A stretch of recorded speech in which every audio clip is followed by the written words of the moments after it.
시진핑 주석이 중국 최고 지도자로서는 14년 만에 평양에 입성했습니다. 북중 정상회담 이후 두 정상이 북한 비핵화와 관련해 어떤 메시지를 내놓을지 주목됩니다.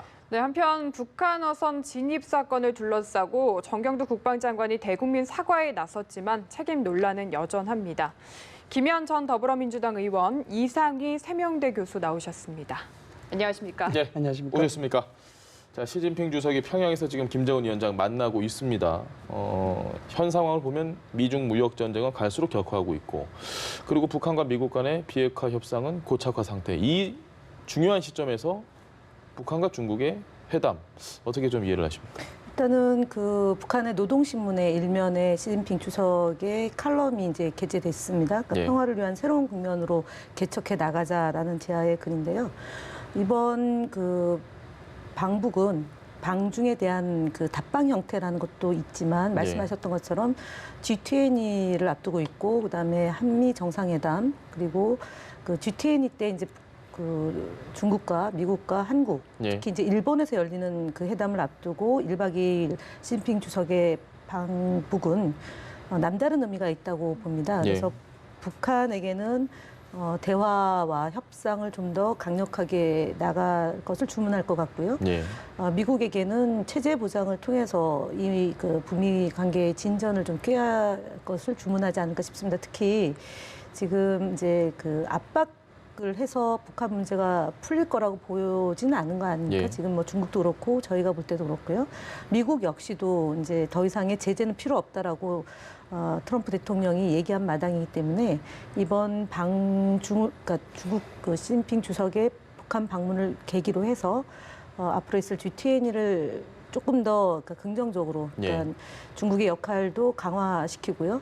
북한과 미국과 즉 이렇게 4개의 국가가 지난해 우리가 좀 그 많은 국민들이 요구하고 전 세계인들이 갈망했던 것이 종전을 그만하고 평화협정으로 가기 위한 단계적 절차로 생각을 했던 건데 지난번 하노이 회담에서 사실은 기대만큼은 안 됐기 때문에 이번 그 방북을 통해서 그런 성과를 내는 1박 2일의 일정이 되었으면 하는 바람이 좀 있습니다. 알겠습니다. 이게 좀 우매한 얘기가 될 것 같은데요. 이런 겁니다. 미국과 중국이 싸워서 누가 이길 것인가 이런 부분, 이 외생적 변수가 굉장히 큽니다. 이 자체가 이제 미국의 입장, 그 미국의 입장보다도 중국의 입장이 어떤 것이고 지금 북한의 입장이 어떤 것이냐 이걸 보면 좀 답이 나오지 않나 하는 생각이 드는데 먼저 이제 중국의 입장입니다.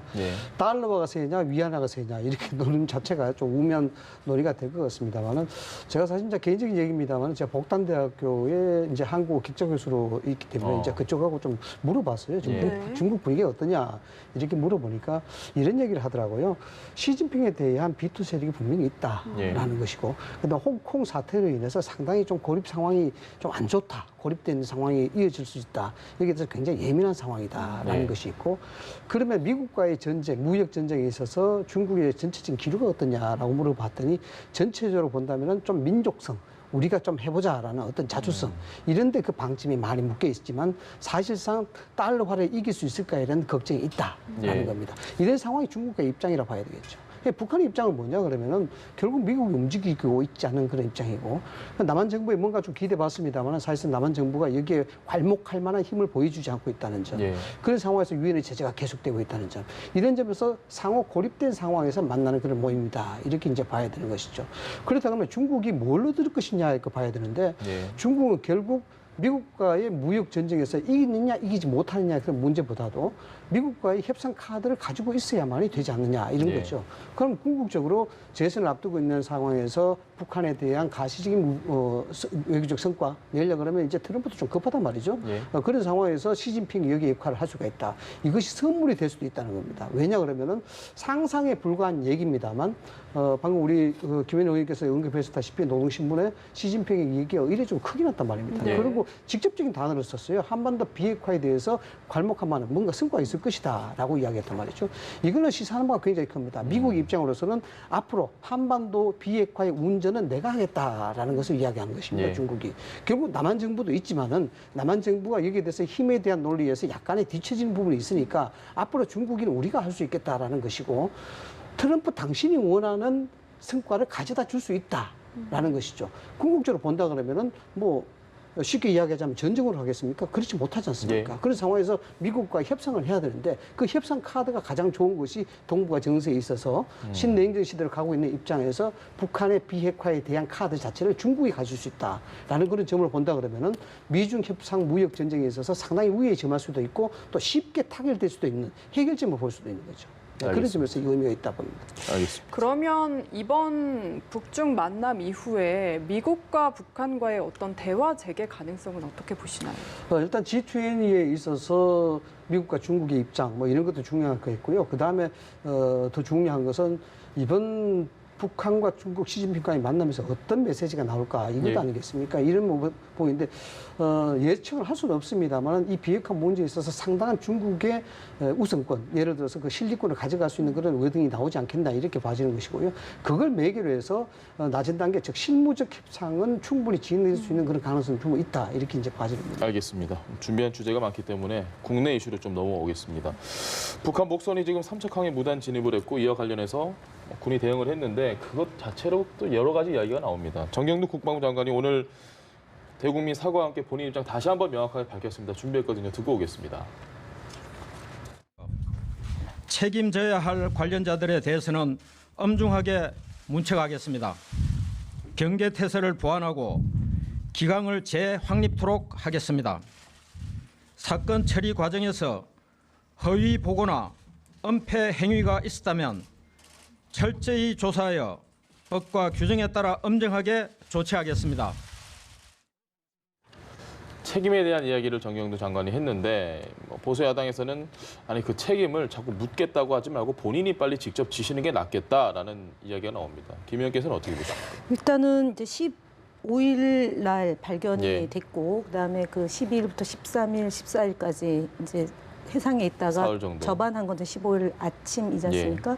그 과정에서 은폐 의혹이 있는지 내지는 책임져야 될 단위가 어디인지를 좀 분명히 해야 될 필요성은 있다고 네. 봅니다. 물론 경계 실패에 대한 책임에 대해서 정경두 장관이 오늘 국민들에게 대국민 사과를 했고요. 예. 그 부분에 대해서는 저희도 변명의 여지는 없다고 예. 봅니다. 다만 이것이 의도적으로 탈북을 하기 위해서 내려온 과정이 있는 거고요. 그 속에서 이제 무슨 9.19를 원천 무효화시키고 남북군 또 사합의. 책임을 예. 져야 된다라고 얘기하면 그건 좀 과도한 것이 아닌가 싶습니다. 일단 지금은 전후 좌우를 좀 살펴보고 예. 정말 이 군 경계 태세가 어디서부터 잘못된 것인지에 대한 명확한 상황 파악, 현실 인식을 하고 나서 책임을 물어도 늦지 않는다라고 봅니다. 지금 이제 야당에서 실제로 국회가 정상화되지 않은 상황에서 이제 장관 책임론을 계속 물고 늘어지고 있는데 예. 지금 7월 3일 날 국방위원회를 여는 걸로 얘기가 되고 있는 것 같습니다. 그래서 그때 제대로 좀 보고가 되고 허위 보고, 은폐, 그다음에 책임질 문제가 있다면 어느 선으로 갈 것인지에 대해서 좀 질서 있게 이 2주 문제를 정도 남았네. 질서 있게 해야 되는 것 같습니다. 빨리 하면 좋은데 아마 예. 국회의원들의 사정이 여의치 않아서 7월 3일로 좀 국방위원회 개최 일정이 잡혀 있는 것 같습니다. 알겠습니다. 이게 해상 경계가 무너진 것도 문제인데 그 후에 군의 초기 대응도 지금 지적되는 부분이 많거든요. 처음에 그렇죠. 네. 발표한 내용도 달랐고 또 지금 목선 가지고도 원래는 폐기했다고 했는데 보관하고 있는 것 같고 이런 부분은 어떻게 보시나요? 일단 어떤 상황이든지 이슈가 문제가 아니라 이슈를 대하는 태도가 문제가 아니겠습니까? 이런 것도 마찬가지입니다. 어떻게 보면은 실질적으로 경계 태만 있고 경계에 대한 실수라고 볼 수가 있겠지만은 좀 정치적으로 민감하게 움직이지 않아도 책임자 문책 처벌이라든가 이런 걸 통해서 국방부가 이슈를 잘 대했으면은 넘어갈 수도 있는 그런 문제다. 예. 이렇게 보는데 이런 겁니다. 이제 본질적인 문제를 먼저 간단하게 언급하자면은 이런 거죠. 사실상 이제 정치란 영역이 굉장히 촘촘하고 영역이 광대합니다. 그러나 정치란 영역이 손을 대지 말아야 될 부분이 두 가지가 있죠. 사법적 영역과 군사적 영역입니다. 이런 부분들은 정치 영역에 손을 대서는 안 되는 부분인데 지금 왜 이 문제가 이렇게 불거지냐 그러면 실제적으로 정치적 영역에서 지금 다뤄지고 있기 때문에 그렇다는 얘기입니다. 왜냐하면 첫 번째 이게 시기적으로 굉장히 예민합니다. 어떤 시기적으로 예민하냐 그러면은 문재인 정부가 출범 후에 군에 대한 기강 문제가 이야기됐었고 예. 또 남북 화해 무드로 인해서 군에 대한 사기 문제라든가 여러 가지 군의 전력에 대한 문제가 많이 비판을 받고 있지 않습니까? 네. 보수 진영으로부터.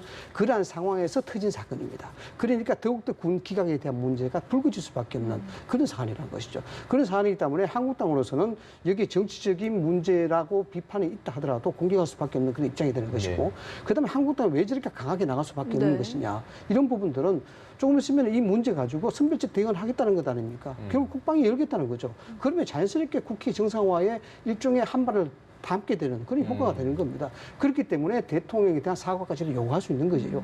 그래서 그걸 통해서 국회 정상화에 하나의 그 문을 열고 들어가는 그런 계기가 될 수가 있다는 것이고, 그다음 마지막으로 따져야 될 문제는 제가 말씀을 드렸다시피 이슈가 문제가 아니라 이슈가 대한 태도죠. 네. 이런 것들은 여러 가지 사례가 많이 있었습니다. 2004년도에 청와대 상공에서 무인 비행기가 떴을 때 네. 시끄럽지 않습니까? 그때도 똑같은 그런 형태가 있었습니다. 이번도 마찬가지고요. 더군다나 군 문제에 대해서는 비판의 소지가 강한 것이 안보는 아무리 강조도 지나치지 않으니까에 대한 문제인데, 기억하실지 모르겠습니다만 2013년 11월 5일 날에 국회 상임위에서 정보본부장이 북한과 싸워서 1대1로 하면 질 수가 있다라는 얘기 했지 않습니까? 그때 지금 요즘 화제가 되고 있는 김재동 씨도 트위터에 어떤 글을 남겼냐 그러면 도대체 저 장군이 누구냐? 나는 단 한 번도 북한이 우리보다 한 수 위라는 생각을 해본 적이 없다. 기억이 전혀 안 나는데. 안 나십니까? 예. 그게 있습니다. 그런 식으로 뭐 상당히 공격을 받았던 그런 부분들이 있습니다. 그래서 국방이라는 부분이 굉장히 예민한데 네. 지금 아까 앵커께서 지적하셨다시피 이게 지금 4일, 5일 동안 공해상이 있었다는 거 아닙니까? 저 삼척 앞바다에 네. 있었다는 거 아닙니까? 이런 상황인데 이 부분에 대해서 이슈를 대하는 태도가 뭔가 모르게 감추는 듯한 그런 태도로 보이는 게 사실이에요. 감추는 듯한. 네, 네. 그렇게 되다 보니까 이것이 더욱더 확진되고 확산되고 더욱더 여기에 대해서 오해가 커질 수밖에 없는 그런 입장이죠. 그래서 이 부분에 대해서는 전체적으로 이슈를 만지는 그 태도가 상당히 큰 비중을 차지한 확산의 원인이었다라고 보는 거죠. 혹시 김 의원께서도 지금 군의 대응 그리고 통일부에서도 여러 가지 얘기가 나오고 있고 뭔가 좀 대응 자체가 잘못된 부분이 분명히 있다고 보십니까? 그러니까 그 감추거나 예. 거짓이 있거나 은폐를 하거나 이러면 이제 논란이 증폭되는 건 맞죠. 네. 근데 지금 이 문제와 관련해서 초기 대응이 사실은 그러니까 항공에 있었던 목선 아닙니까? 네 명이 해상에 타고 있었던, 있던 예. 목선이고 그것이 이제 우리 영해로 들어온 시점은 이제 15, 16일이고 접안이 된 게 이제 16일인 걸로 되어 있는 거지 않습니까? 예. 그 과정에서 그 이후에 16일부터 해가지고 지금 17, 18, 19, 요 네, 3일 나흘째죠. 동안에 예. 그러니까 대응 자체의 문제가 외려 컸다라고 저는 봅니다. 그래서 이 문제가 만약에 이것이 뭐 경계태세가 게을리에 돼가지고 생긴 문제냐 아니면은 정말 실수인데 실수는 실수대로 인정하고 그 다음에 대응을 어떻게 하느냐의 문제인데 그 후의 문제인 것 같습니다. 그러니까 4명이 타고 있고 의도적으로 탈북을 하려고 했던 분의 선장의 그런 그 인소라에 내려오면서 접안됐고 난 다음에 이제 핸드폰을 빌리고 112에 신고를 하고 그리고 이제 왜 왔느냐 하니까 전 탈북이다. 네. 그리고 네. 이모랑 통화를 하겠다. 이제 이런 것이 나온 거잖아요. 그래서 그런 점들이 제때 제대로 보고가 됐느냐, 그다음에 대응을 어떻게 했느냐, 이제 이런 문제가 좀 더 촘촘하게 들여다봐야 될 것 같습니다. 이것이 무슨 군항, 그러니까 예를 북측이 의도적인 군에 네. 의한 침범에 의해서 생긴 문제라기보다는 탈북의 과정에서 생긴 문제다라는 점과 그다음에 후에 대응을 어떻게 했느냐, 예, 군과 해경과 해군, 그러니까 해군과 해경과 이런 그 이제 신고 후에 어떻게 했느냐, 네. 통일부하고 뭐 국방부하고도 좀 혼선이 있는 것 같고요. 종합적으로 문제가 되는 것을 좀 살펴보고 반면 교사의 계기로 삼아야 되는 것 아닌가 싶습니다. 알겠습니다. 말씀하셨습니다만 그렇습니다. 이게 평화라는 게 어떤 의미를 비유하자 그러면 단단한 껍질 속에 있는 과일과도 같은 것이거든요. 그래서 평화를 지키려고 그러면 이제 경계태세가 굉장히 중요하다. 예. 뭐 이런 얘기가 되는데 실질적으로 그 목선이 10m 정도 길이에 폭이 2.5m 예. 그리고 무게가 1.8톤입니다. 잘 안 보여요, 사실상. 작고, 오해할 수 있습니다. 예. 조그만하기 때문에. 그래서 파도가 넘실대기 시작하면은 소위 너울령 파도가 들어가면 안 보입니다. 저도 뭐 어릴 때 배를 타봤습니다만 네. 작업도 해보는데 파도 잘 안 보여요. 앞에서 작업도 해보셨습니다. 네, 뭐 제가 오징어 배를 탄 적도 있는데. 아, 예. 네. 예, 그래서 이게 항상 보이스 통신을 하고 GPS를 통해서 위치를 파악하고 예. 그럽니다. 이게 경계가 잘못됐다는 것은 만약에 그러한 것들 이상한 레이더의 조짐이 있으면 그걸 확인해야 되는 겁니다. 그것이 그냥 물빛과 그냥 반사가 아니고 반사파 같았다. 네, 반사파라고 예. 이야기했는데 그게 이제 경계 태세가 잘못됐다는 거죠. 반사파라 할지라도 의심의 소지가 있으면 그것이 고체의 어떤 물체인지 이거는 확실히 확인해야 됩니다. 근데 그게 더 문제고 실제로 보니까 17일 경위 설명에도 오해가 할 수 있을 예. 오해를 받을 수 있는 정도로 경위 설명을 했더라고요. 한국안이 바다에서 발견됐다는 점을 뭐 이야기했다. 예, 이게 예. 사실 정박해 있었는데 바다에서 발견됐다는 것은 이상하게 바다에서 발견됐을 것이라는 어떤 추측을 할 수 있을 정도로 이 약간 이제 돌려서 하는 거거든요. 이게 보면은요, 군이 사실상 상당히 정형화된 조직입니다만 홍보에는 상당히 날카로운 부분이 없지 않아 있어요. 뭐냐 그러면은 어둠 속에 빛을 찾듯이 위기가 예. 생기면 영웅을 탄생시키는 그런 홍보 전략을 군이 참 많이 써요.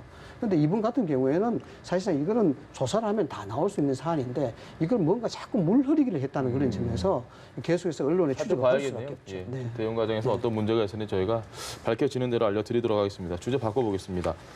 자, 외국인에게 내국인과 똑같은 임금을 주는 것은 불공정하다. 황교안 대표의 발언입니다. 저희가 이 발언과 관련해서 가벼운 영상 하나 준비했거든요. 영상 보고 이야기 나눠보겠습니다.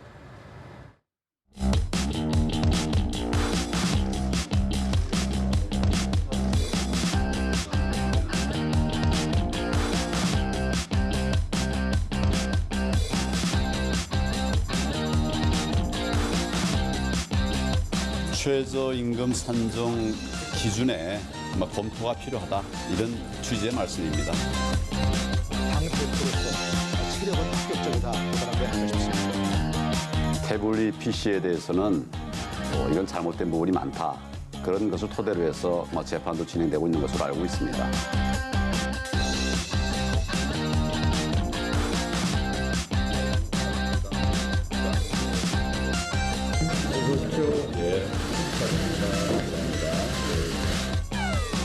그때 탄핵을 좀 부정하는 그 취지의 그런 뉘앙스의 발언을 하신 걸 보고 야, 이거 황교안 대표가 자유한국당 대표되면 골치 아프겠구나.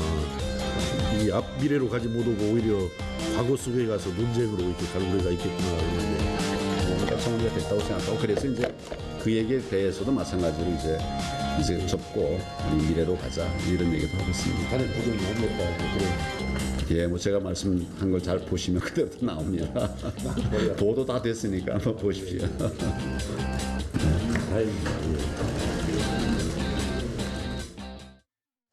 자, 이 취지는 원래 그게 아니었다. 황교안 대표는 일단 설명을 했습니다. 근데 궁금한 첫 번째 질문은 이겁니다.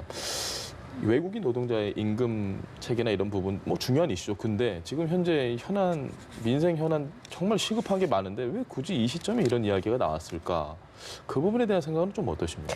결국 이거는 그 기승전 문재인 대통령을 공격하기 위한 그 프레임에 갇혀서 황교안 대표가 그러니까 그 기업인들하고 만났는데 네. 그분들이 어려움을 호소하니까 그러면 네. 그것을 해결하기 위해서 법적인 내용들을 좀 개정해 나가겠다라고 얘기하는데 거기에 이제 외국인 노동자 예. 얘기가 나온 거죠. 그러니까 그 최저임금의 문제를 문재인 대통령 탓을 해야 되는데 갑자기 이제 외국인 노동자가 끌어들여 오면서 이제 생긴 건데요.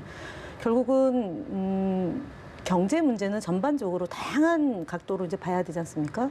그러니까 최저임금 또는 주 52시간 도입 때문에 기업하는 사람들이 기업을 못 하겠다라는 그 논리를 이제 뭐 해명하는 과정이 있었던 것 같고 문제의 핵심은 외국인은 우리나라에 그동안 기여한 바가 없다. 이제 이전에 종교 차별이 있지 않았습니까?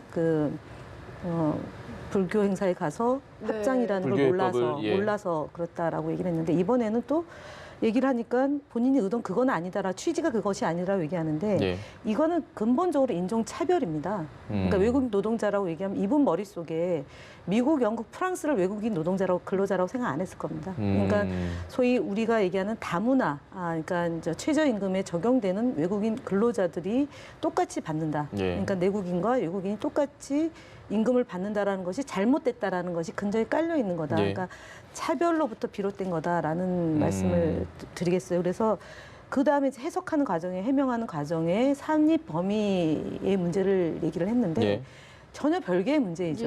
일단은 그냥 여기서 뚝 끊고 잘못 얘기했다라고 하면 되는데 해명이 더 심각한 논란을 불러일으킵니다. 그래서 앞서 이제 방송에서 나왔지만 태블릿 PC 얘기도 그랬고 탄핵 문제도 그랬고 종교에 대한 문제도 그렇고 이번 외국인 근로자에 대한 문제 이거는 이제 특히 근로기준법에 대한 문제가 되고 ILO에도 문제가 되는 겁니다. 그리고 더욱 심각한 우리나라 사람들이 외국에 나가서 차별을 받았을 때 그러면 어떻게 할 거냐라는 이런 지적까지 나오는데 자신의 얘기를 못 알아듣는다는 태도로 지금 이제 항변을 하는 거지 않습니까? 나중에 우리가 못 준비했습니다. 알아듣는 예. 게 아니라 잘못 얘기한 거죠. 이것도 막말입니다. 아무 얘기나 막 하는 게 막말이거든요. 그래서 외국인 근로자들이 그동안 기여한 바가 없다. 세금을 안 낸다. 이런 얘기잖아요. 세금 내고 있고 예. 기여한 바가 큽니다. 그리고 우리나라에서 외국인 근로자들이 월급의 40%를 쓰고 있습니다. 그렇기 때문에 지금 얘기한 것은 차별적 발언이고 인종차별인데다가 그다음에 내국인과 외국인에 대한 구분을 지어서 이제 소위 그 OECD 이상의 OECD에 포함되어 있는 잘 사는 나라의 외국인 근로자, 그러니까 최저임금으로 그 범위에 들어가 있는 그분들을 분리시켜내서 외국인끼리도 분리를 시켰다. 분리시켜내고 그다음에 일자리가 사실 이렇게 되면은 외국인 근로자들에게는 일자리가 더 많이 생기는 거고요. 예. 우리 그 청년들에게는 굉장히 어려운 문제가 발생합니다. 그래서 사업하는 사람 입장에서는 저임금의 저노동, 예. 저임금의 그 노동자들을 고용할 수 있는 그런 것으로 선호하기 때문에 일면으로 볼 때는 사업하는 사람들이 박수칠 일이다라고 해서 얘기를 했을지 모르겠지만 저에게는 굉장히 위험한 그 거고요. 저분이 예. 공안검사 출신 때 노동 문제를 많이 다뤘던 분입니다. 예. 그리고 지금 뭐 경알못에서 법알못까지 나가고 있습니다. 그러니까 정치도 잘 모르는 데다가 예. 경제도 모르는 데다가 법까지 모르는 이런 아주 극단적 상황으로 가고 있기 때문에 오늘 나경원 원내대표 이것을 두둔했거든요. 예. 예. 제가 볼 때는 자유한국당에서 깔끔하게 알겠습니다. 이거는 잘못 얘기한 거다라고 정리하고 넘어가는 게 이후에 논란을 최소화시키는 것 아닌가 이 싶습니다. 교수님 발언도 저희가 한번 들어봐야 될 것 같습니다. 깔끔하게 미안하다는 하는 얘기는 안 할 것 같아요. 하지 안 않을 할 것 것이다. 같은데 이제 우스갯소리로 이런 얘기를 합니다. 정부가 청와대가 인사를 했을 때 좋은 인사와 나쁜 인사를 가려내는 방법은 야당이 비판을 많이 하면 좋은 인사고 야당이 비판을 좀 적게 하면은 나쁜 인사다라고 이야기를 합니다. 그게 참 우스갯소리인데요. 예. 그만큼 야당의 반발이 어쩌면은 그 이쪽 진영에서는 바로 밑에가 될 수도 있다라는 것이죠. 황교안 대표의 발언으로 인해서 상당히 지금 비판의 소지가 많이 되고 있습니다. 그래서 제가 오기 전에 봤어요.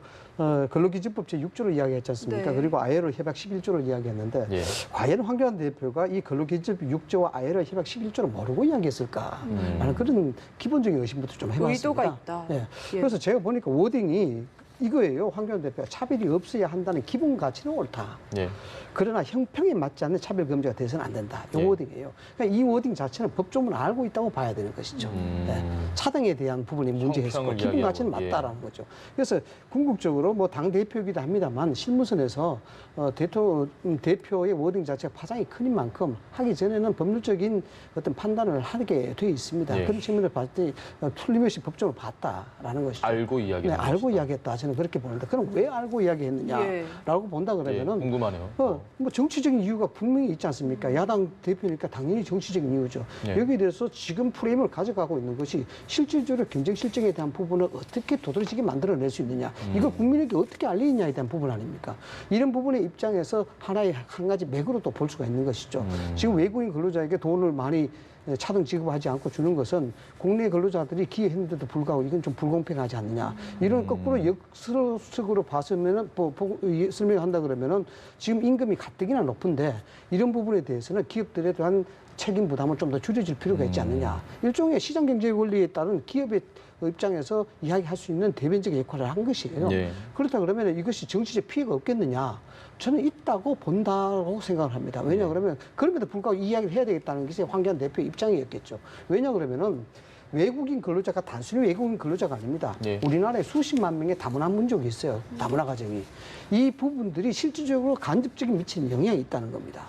그렇다 그러면 정치적 계산을 해봤을 때 여당의 입장으로서는 또 민주당의 입장으로서는 청와대 입장으로서는 그 부분도 고려했을 거예요. 예. 이 부분에 대해서 우리가 여기서 강하게 좀 치고 나가야만이 여기에 투표권을 가지고 있는 소위 다민족, 다문화 가정들 이런 부분들을 우군화시킬 수 있는 그런 될 수 있는 것이고 그러나 황교안 대표의 입장으로서는 다문화에 대한 가정에 대한 투표도 중요하지만 실질적으로 정치에 대한 큰 분수령을 확실하게 선을 긋고 여기에 대해서 입증을 시켜 나가는 것이 더 중요하다. 이렇게 볼 수도 있는 겁니다. 근데 지금 굉장히 위험한 말씀을 또 하는데요. 네. 지금 제가 이제 안산에서 거주를 하고 있는데 안산은 8만 7천 명의 다문화 많이 계시죠. 이주 예. 노동자들 포함해서인데요.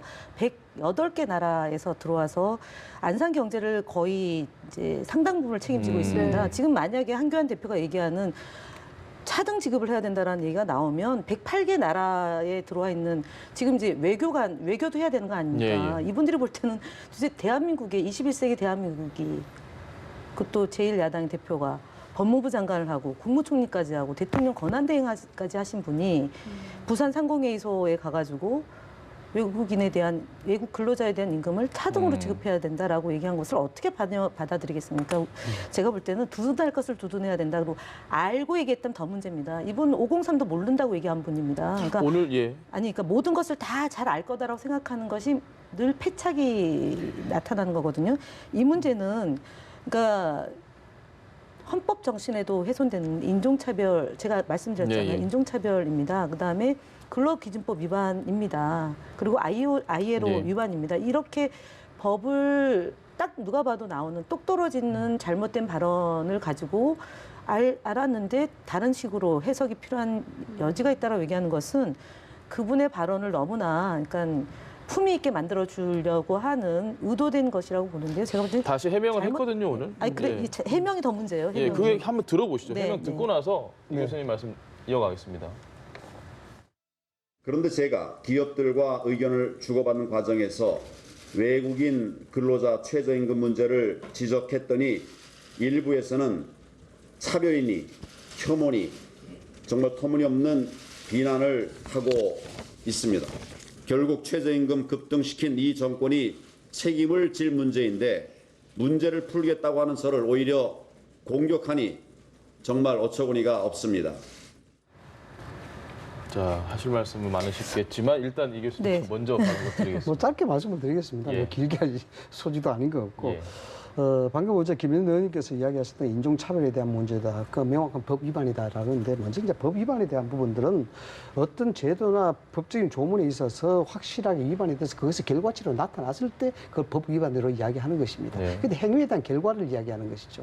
야당 대표가 이 이야기 했다는 것이 법 위반으로 이야기하기에 좀 무리가 있는 것입니다. 해명에 대한 생각은 어떠세요? 근데? 전체적인 해명, 그러니까 저 해명 그 자체가 어처구니가 없다. 예, 그 자체가 나는 장외 투어를 통해서 국내 예. 투어를 통해서 또는 기업과 관계자의 면담을 통해서 또는 민심을 들어보니까 이러한 기류가 있어서 난 그에 대한 대변자 역할을 했다라고 이제 이야기를 하는 것이죠. 예, 그런 측면에서 이야기했는데 이걸 지금 여권에서는 법 위반이다, 인종차별이다까지 예. 이제 이야기를 공격하고 있는 부분이죠. 그런 측면에서 본다면 행위에 대한 결과가 아니고 다만 야당 대표로서 나타날 수 있는 민심의 흐름 이 부분들을 마이크를 가지고 이야기한 것에 불과하다.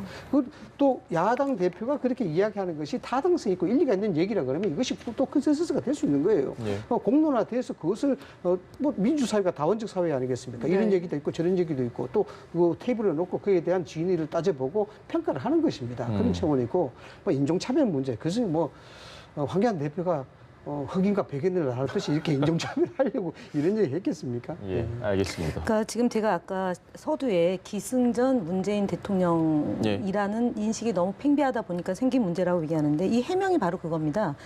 이 정권이 책임질 문제인데 그 문제를 풀겠다는 사람을 공격하다니 어처구니가 없다라는 예. 거잖아요.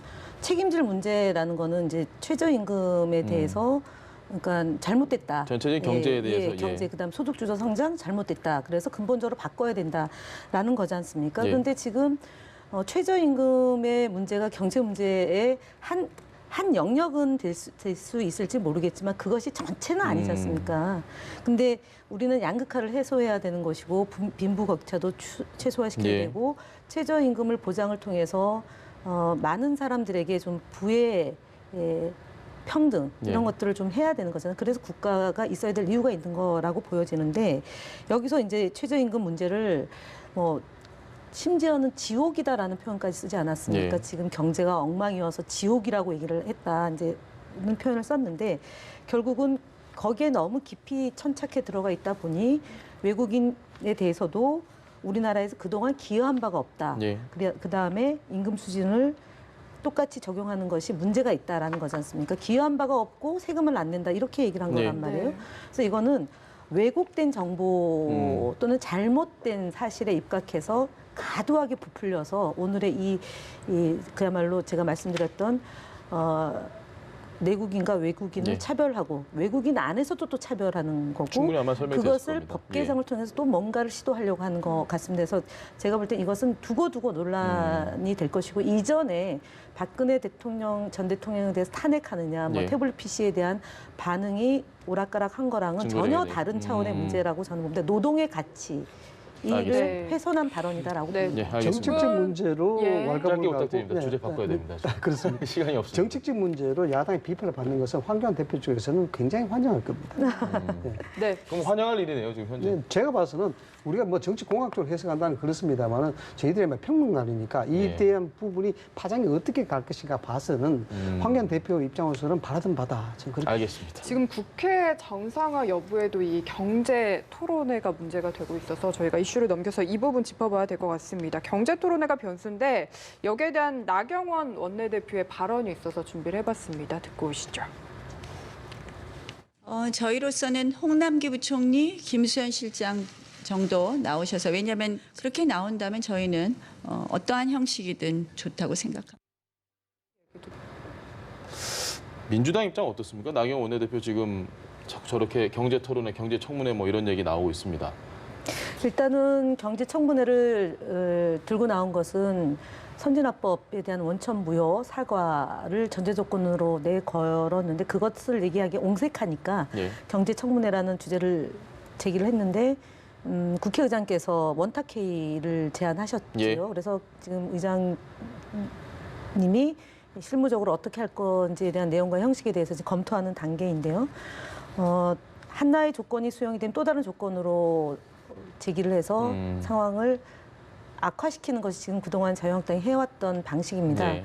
이번에 이제 경제청문회를 얘기하다 보니까 너무 과도한 주장이라고 스스로 판단했는지 모르겠습니다. 그래서 경제 원탁회의는, 토론회, 예. 그러니까 형식은 별로 중요하지 않고 대상, 네. 이제 청와대하고 경제부총리가 나오면 된다라고 얘기했지만 그것이 또 어떻게 작용될지는 좀 두고 봐야 될 것 같습니다. 저희로서는 문희상 의장님이 제안한 원탁회의가 예. 형식은 정해졌지만 내용을 어떻게 진행하느냐 여하에 따라서 판단하지만 그것 이전에 국회 정상화를 먼저 일단 하고 오고 나머지 나서. 격가지들을 하는 게 맞는 거지 격가지를 가지고 몸통을 흔드는 격 아닙니까? 그래서 지금 나경원 원내대표 오늘 뭐 가는 클럽에서도 가는 토론에서도 여러 얘기를 하셨지만 제가 볼 때는 궁색하고 옹색합니다. 그래서 저 계속 이걸 하면 저걸 얘기하고 그래서 네. 하지 마시고요. 지금 국회가 소집된 마당이니만큼 추경안을 처리하고 그다음에 경제 문제에 대해서는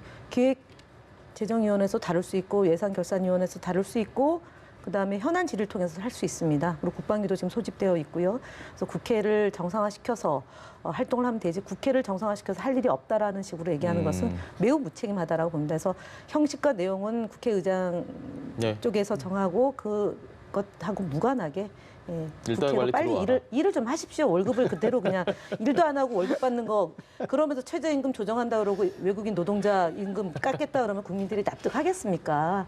그러니까 웰빙 정당으로서 지금 간헐적 단식으로 국민들에게 실망을 줬던 것하고 마찬가지로 지금 일 안 하고 월급 제대로 가져가면서 외국인 노동자 월급 깎겠다고 얘기하니 국민들이 분노하는 거죠. 알겠습니다. 네. 의원님 말씀 저 일부 동감을 합니다. 동감하는데 지금 최근에 이제 국회 정상을 두고 민주당과 한국당 이 각 당이 하는 거 보면요 이습 동화 하나 생각이 나요. 여우와 두루미 생각이 납니다. 사실상 예, 여우한테는 목에 긴 예. 병에 드는 음식을 주고 호리병. 두루미한테는 접시에 드는 음식을 주고 서로 못 먹게 하거든요. 이게 패가 서로 안 보이는 맞나요? 네, 그 서로 안 결론은? 맞죠. 서로 주는 쪽도 문제가 되는 것이고 또 그게 의도한 쪽도 문제가 되는 것이다. 저는 그렇게 보는 거죠. 좀 아쉬운 점이 있다면 한국당의 입장이 좀 그렇습니다. 경제 실정 청문회를 제의하는 것은 저는 잘못됐다고 봅니다. 네. 뭐냐면 이거는 제로섬을 이야기하는 것이거든요.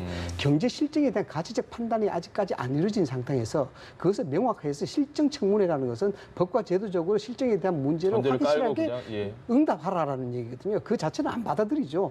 누가 목을 내라는데 목을 내놓겠습니까? 안 내놓거든요. 그런 측면에서 그 부분은 좀 지나쳤다는 그런 생각이 들고, 두 번째 좀 잘못한 것은 이거죠. 이것이 패스트 트랙만 좀 집중을 하면 되는데 이 패스트 트랙을 집중을 하다 또 다시 경제 문제로 돌아서 버렸습니다. 그러다 보니까 이것이 좀 맥이 많이 흔들리는 그런 느낌이 드는데 예. 오늘 일단 용어는 어떻게 하더라도 이제 경제 토론회를 주장한다. 이 나경원 대표 이야기하는 것은 그래도 이 상황을 어떤 형태든지 단추로 깨야 되겠다는 의지로 볼 수가 있는 풀어보겠다. 겁니다. 예. 네, 알겠습니다. 오늘 좋은 말씀은 여기까지 듣겠습니다. 말씀 잘 들었습니다.